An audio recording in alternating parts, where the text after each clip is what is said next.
ಕಲಿಯುಗದಲ್ಲಿ ಜಗನ್ನಾಥಪುರಿ ವಿಶೇಷ. ಕಲಿಯುಗದಲ್ಲಿ ಜಗನ್ನಾಥಪುರಿಗೆ ಹೋಗಬೇಕು. ಪರಮ ದಯಾಳು ಕರುಣಾಳು ಹೇ ಕೃಷ್ಣ ಕರುಣಾ ಸಿಂಧು ಕರುಣಾಮಯಿ ಜಗನ್ನಾಥಪುರಿಯಲ್ಲಿ ಜಗನ್ನಾಥದ ಪ್ರಸಾದ ಅಂತೂ ತುಂಬ ಮಹತ್ವ. ಜಗನ್ನಾಥಪುರಿಯ ಕ್ಷೇತ್ರ ಅಲ್ಲಿ ಹೋದವರಿಗೆ 4 ಕೈ ಆಗ್ತದಂತೆ. ವೈಕುಂಠದಲ್ಲಿ ಇದ್ದಾಗೆ ಭೂವೈಕುಂಠ, ಅದು ವೈಕುಂಠ ಅಂದರೆ ಜಗನ್ನಾಥಪುರಿ ಅಲ್ಲಿರುವಂಥದ್ದು. ಇರುವಂಥ ಜನರೆಲ್ಲ ಮುಕ್ತಿಗೆ ಯೋಗ್ಯರು ಅಂತ ಇಲ್ಲ. ಮೇಲಿದ್ದ ಸ್ವರ್ಗದ ಜನರು ನೋಡುವಾಗ ಅಲ್ಲಿ ಎಲ್ಲರಿಗೂ ಚತುರ್ಭುಜ ರೂಪ ಶಂಖಚಕ್ರ ಗದಾ ಪದ್ಮ ಇದ್ದಾಗೆ ಕಾಣ್ತದೆ ಅಂತೆ. ಅಷ್ಟು ಪವರ್ಫುಲ್ಲು ಕ್ಷೇತ್ರ ಅದು ಜಗನ್ನಾಥಪುರಿ. ಆ ಜಗನ್ನಾಥಪುರಿಯನ್ನು ನಮ್ಮ ಜೀವನದಲ್ಲಿ ಒಮ್ಮೆಯಾದರೂ ನೋಡಬೇಕು. ಯಾಕೆಂದರೆ ಕಲಿಯುಗದ ಧಾಮ ಅದು, ದೊಡ್ಡ ಧಾಮ. ಅಲ್ಲಿ ಸಾಕ್ಷಾತ್ ಭಗವಂತನೇ ಅಲ್ಲಿ ಇದ್ದಾನೆ ಜಗನ್ನಾಥನ ರೂಪದಲ್ಲಿ. ನಾವೆಲ್ಲರೂ ಜಗನ್ನಾಥಪುರಿಗೆ ಹೋಗಬೇಕು. ಅದಲ್ಲದೆ ವಿಶೇಷವಾಗಿ ಹಿಂದೂ ಪಂಚಾಂಗದ ಪ್ರಕಾರ ಸೂರ್ಯನ ಮತ್ತು ಚಂದ್ರನ ಗತಿಯ ಪ್ರಕಾರ, ಸೂರ್ಯನ ಗತಿಯ ಪ್ರಕಾರ ತಿಂಗಳಿಗೆ ಒಂದು ಇಷ್ಟು ಗಂಟೆ ಅಂತ ಜಾಸ್ತಿ ಆಗ್ತದೆ. ಹಾಗೆ ಅದು ಆದಾಗ ವರ್ಷಕ್ಕೆ ಒಂದು 10 ದಿನ ಎಕ್ಸ್ಟ್ರಾ ಆಗ್ತದೆ. ನಮ್ಮಲ್ಲಿ ತಿಥಿ ಮತ್ತು ನಕ್ಷತ್ರ ಪ್ರಕಾರ ನಾವು ದಿನ ನೋಡುವುದು, ಇಂಗ್ಲೀಷ್ ಕ್ಯಾಲೆಂಡರ್ ಪ್ರಕಾರ ಅಲ್ಲ. ಅದು ಯಾವಾಗಲೂ ಇಷ್ಟೇ ಸಮಯ ಅಂತ ಇರ್ತದೆ. ಆದರೆ ಭಾರತದಲ್ಲಿ ನಮ್ಮ ಪಂಚಾಂಗ ಪ್ರಕಾರ ತಿಥಿಗಳ ಪ್ರಕಾರ ನಾವು ನೋಡೋದು, ನಕ್ಷತ್ರಗಳ ಪ್ರಕಾರ. ಹಾಗೆ ನೋಡಿದಾಗ ತಿಂಗಳಿಗೆ ವರ್ಷಕ್ಕೆ 10 ದಿನ ಎಕ್ಸ್ಟ್ರಾ ಬರ್ತದೆ. ಆ 10 10 10 3 ವರ್ಷ ಆದಾಗ 4ನೇ ವರ್ಷದಲ್ಲಿ ಅದು 1 ತಿಂಗಳು ಎಕ್ಸ್ಟ್ರಾ ಆಗ್ತದೆ. ಮಲಮಾಸ ಅಂತ ಹೇಳ್ತೇವೆ, ವೇಸ್ಟ್ ಅಂತ ಹೇಳ್ತೇವೆ. ಒಮ್ಮೆ ಆ ಮಲಮಾಸ ಅಂದರೆ ಆ ವೇಸ್ಟ್ ಏನು ತಿಂಗಳಿದೆ ಅದೆಲ್ಲ ಒಟ್ಟು ಸೇರಿ ಅದನ್ನು ಯಾರು ನೆಗ್ಲೆಕ್ಟ್, ಅದರಲ್ಲಿ ಯಾವುದು ಪೂಜೆ ಪುನಸ್ಕಾರ, ಯಾವುದು ಅಧಿಕ ಮಾಸ ಅಂತ ಹೇಳ್ತೇವೆ. ಅಧಿಕ ಮಾಸ, ಆ ಅಧಿಕ ಮಾಸದಲ್ಲಿ ಯಾವುದೇ ಪೂಜೆ ಇದೆಲ್ಲ ನಡೀಲಿಕ್ಕಿಲ್ಲ. ಯಾಕೆಂದರೆ ಅದು ವೇಸ್ಟ್ ಅಂತ ಹೇಳ್ತಾರೆ. ಅದು ಕೂಗಿಕೊಂಡು ಭಗವಂತನ ಹತ್ರ ಹೋದು. ಭಗವಂತ ಆ ಮಾಸಕ್ಕೆ ತನ್ನ ಹೆಸರನ್ನೇ ಕೊಟ್ಟ. ಅದಕ್ಕೆ ಪುರುಷೋತ್ತಮ ಮಾಸ ಅಂತ ಹೇಳ್ತಾರೆ. ಅದಕ್ಕೆ ಈ ಸಲ ಜ್ಯೇಷ್ಠ ಮಾಸ, ಜ್ಯೇಷ್ಠ ಅಧಿಕ ಅಂತ ಹೇಳ್ತಾರೆ. ಒಮ್ಮೊಮ್ಮೆ ಬೇರೆ ಬೇರೆ ಮಾಸಗಳಲ್ಲಿ ಅಧಿಕ, ಚಾತುರ್ಮಾಸಗಳಲ್ಲಿ ಒಂದೊಂದು ಅಧಿಕ ಬರ್ತದೆ. ಈ ಸಲ ಜ್ಯೇಷ್ಠ ಅಧಿಕ. ಹೋದ ಸಲ ಒಂದು 3 ವರ್ಷದ ಹಿಂದೆ ಅಧಿಕ ಶ್ರಾವಣ ಇತ್ತು. ಹಾಗೆ ಅಧಿಕ ಭಾದ್ರಪದ ಬರ್ತದೆ, ಅಧಿಕ ಕಾರ್ತಿಕ ಹಾಗೆ ಬರ್ತದೆ.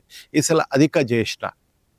ಆ ಅಧಿಕ ಜ್ಯೇಷ್ಠದ ಸಮಯದಲ್ಲಿ ನಾವೆಲ್ಲರೂ ಪುರುಷೋತ್ತಮ ಮಾಸದಲ್ಲಿ ಪುರುಷೋತ್ತಮನ ಕ್ಷೇತ್ರವಾದಂಥ ಜಗನ್ನಾಥಪುರಿಗೆ ಎಲ್ಲರೂ ಹೋಗ್ತಾ ಇದ್ದೇವೆ. ಎಲ್ಲ ಭಕ್ತರು ಸೇರಿ ನಾವು ಹೋಗ್ತಾ ಇದ್ದೇವೆ.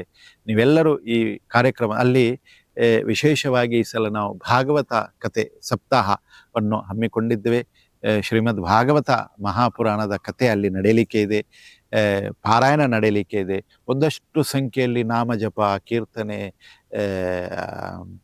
ಜಗನ್ನಾಥನ ಕಥೆ, ಅಲ್ಲಿ ಇರುವಂಥ ಜಗನ್ನಾಥನ ಸುತ್ತಮುತ್ತಲಿರುವಂಥ ಎಲ್ಲ ಜಗನ್ನಾಥನ ಸುತ್ತಮುತ್ತಲಿರುವಂಥ ಎಲ್ಲ ತೀರ್ಥಕ್ಷೇತ್ರಗಳ ದರ್ಶನ, ಭಗವಾನ್ ಚೈತನ್ಯ ಮಹಾಪ್ರಭುಗಳು ಅಲ್ಲಿ ಇದ್ದಂಥ ಅವರು ಲೀಲೆ ಮಾಡಿದಂಥ ಸ್ಥಳಗಳ ದರ್ಶನ, ಅದನ್ನೆಲ್ಲ ನೋಡಲಿಕ್ಕೆ ಇದ್ದೇವೆ.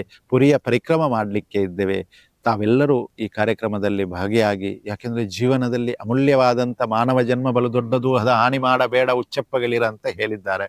ಅದರಿಂದ ಇಲ್ಲಿ ಮನುಷ್ಯ ಶರೀರ ಸಿಕ್ಕಿದಾಗ ಇಂಥ ಧಾಮಗಳಲ್ಲಿ ಹೋಗಬೇಕಂತೆ.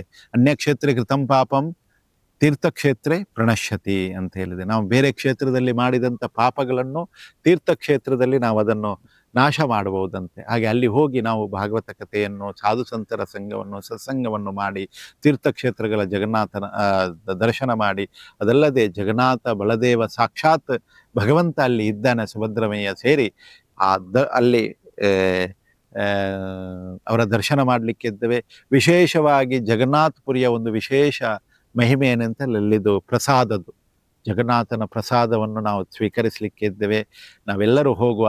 ಇಲ್ಲಿಂದ ಹೊರಟು 28ರ ತನಕ ಯಾತ್ರೆ ಇದೆ, ಫುಲ್ ಯಾತ್ರೆ. ಅಂದರೆ ಒಂದು ಜಗನ್ನಾಥಪುರಿ ಮತ್ತು ಮಾಯಾಪುರಿ, ನವದ್ವೀಪ, ಭಗವಾನ್ ಚೈತನ್ಯ ಮಹಾಪ್ರಭುಗಳ ಜನ್ಮಸ್ಥಾನ, ಅಲ್ಲಿ ಅವರು ಲೀಲೆ ಮಾಡಿದಂಥ ಸ್ಥಳಗಳನ್ನು ನಾವು ದರ್ಶನ ಮಾಡಲಿಕ್ಕೆ ಇದ್ದೇವೆ. ಯಾರಿಗೆ ಆಗುವುದಿಲ್ವಾ ಅಂದರೆ ಕೆಲವರಿಗೆ ನಾವು ಅಷ್ಟು ದಿವಸ ಬರಲಿಕ್ಕೆ ಆಗುವುದಿಲ್ಲ, 16ರಿಂದ 28 ಸುಮಾರು ಒಂದು 13-14 ದಿವಸ ಆಗ್ತದೆ, ಅದು ಆಗೋದಿಲ್ಲ. ಅದಕ್ಕೆ ನಾವು ಏನು ಮಾಡ್ತೇವೆ, ಪುರಿ ಹೋಗಿ ಪುರಿಯಿಂದಲೇ ವಾಪಸ್ ಬರ್ಬೋದು. 2 ಬ್ಯಾಚ್ ಮಾಡಿದ್ದೇವೆ. ಆ 2 ಬ್ಯಾಚಿಗೂ ನಾವೊಂದು ಹಣವನ್ನು ನಿಗದಿ ಮಾಡಿದ್ದೇವೆ, ಅದು ಅದರಲ್ಲಿ ನಾವು ಕೊಟ್ಟಿದ್ದೇವೆ. ಇನ್ನೊಂದು ವಿಶೇಷವಾಗಿ ಈ ಜಗನ್ನಾಥಪುರಿಯಲ್ಲಿ ಮಾತ್ರ ಕತೆ ಭಾಗವತ್ ಸಪ್ತಾಹ ಆಗ್ತದೆ, ಬೇರೆ ಕಡೆ ಕೀರ್ತನೆ ಭಜನೆ ಎಲ್ಲ ಆಗ್ತದೆ. ಅದೊಂದು 7 ದಿವಸ ಅಲ್ಲಿ ಇರಬಹುದು. ಮತ್ತು ಯಾರಿಗೆಲ್ಲ ನಮಗೆ ಟ್ರೈನಲ್ಲಿ ಇದರಲ್ಲಿ ಏನು ಹಣ ಹಾಕಿದ್ದೇವೆ ಅದರಲ್ಲಿ ಆ, ಇದು ಊಟ, ವಸತಿ ಮತ್ತು ಹೋಗೋದು ಬರುವುದು ಚಾರ್ಜ್ ಟ್ರೈನಲ್ಲಿ, ಅಂದರೆ ಸೆಕೆಂಡ್ ಕ್ಲಾಸಲ್ಲಿ ಇದು ಸ್ಲೀಪರಲ್ಲಿ ಹೋಗುವಂಥ ವ್ಯವಸ್ಥೆ ಮಾಡಿದ್ದೇವೆ. ಅದು ಮಾರ್ಚ್ 10 ಒಳಗಡೆ ಹೆಸರನ್ನು ನೋಂದಾಯಿಸಬೇಕು. ಇಲ್ಲದಿದ್ದರೆ ಮತ್ತೆ ಟಿಕೆಟ್ ಸಿಗುವುದು ಕಷ್ಟ. ಸಮರ ಆದ ಕಾರಣ ಟಿಕೆಟ್ ಸಿಗುವುದೇ ಕಷ್ಟ. ಅದಕ್ಕೋಸ್ಕರ ಮಾರ್ಚ್ 10 ಒಳಗಡೆ ಇದನ್ನು ಮಾಡಬೇಕು. ಅಥವಾ ಯಾರಿಗೂ ನಮಗೆ ಅಷ್ಟು ದಿವಸ ಇರಲಿಕ್ಕೆ ಆಗೋದಿಲ್ಲ, 7 ದಿವಸದಲ್ಲಿ ನಮಗೆ ಬರಬೇಕು, ಅವರು ಫ್ಲೈಟಲ್ಲಿ ಬರ್ಬೋದು. ಭುವನೇಶ್ವರಿಗೆ ಅವರ ಇದಾಕಿ ಫ್ಲೈಟಲ್ಲಿ ಬರ್ಬೋದು, ಮತ್ತು ಫ್ಲೈಟಲ್ಲಿ ವಾಪಸ್ಸು ಬರ್ಬೋದು. ಎ ಸಿ ಬೇಕಾದವರಿಗೆ ಎ ಸಿ ಟ್ರೈನನ್ನು ಕೊಡ್ತೇವೆ, ಎ ಸಿ ರೂಮ್ ಬೇಕಾದರೆ ರೂಮ್, ಅದಕ್ಕೆ ಅವರವರ ಒಂದು ಅದರ ಚಾರ್ಜನ್ನು ನಿಗದಿ ಮಾಡಿದ್ದೇವೆ. ಎಲ್ಲರೂ ಈ ಯಾತ್ರೆಗೆ ಬನ್ನಿ, ಎಲ್ಲರಿಗೂ ತನ್ನ ಬಂಧು ಮಿತ್ರರು ಒಡಗೂಡಿ ಬನ್ನಿ, ಮತ್ತು ಇದನ್ನು ಎಲ್ಲರಿಗೂ ಫಾರ್ವರ್ಡ್ ಮಾಡಿ. ಜೈ ಗೋಮಾತಾ, ಜೈ ಗೋಪಾಲ್, ಹರೇ ಕೃಷ್ಣ.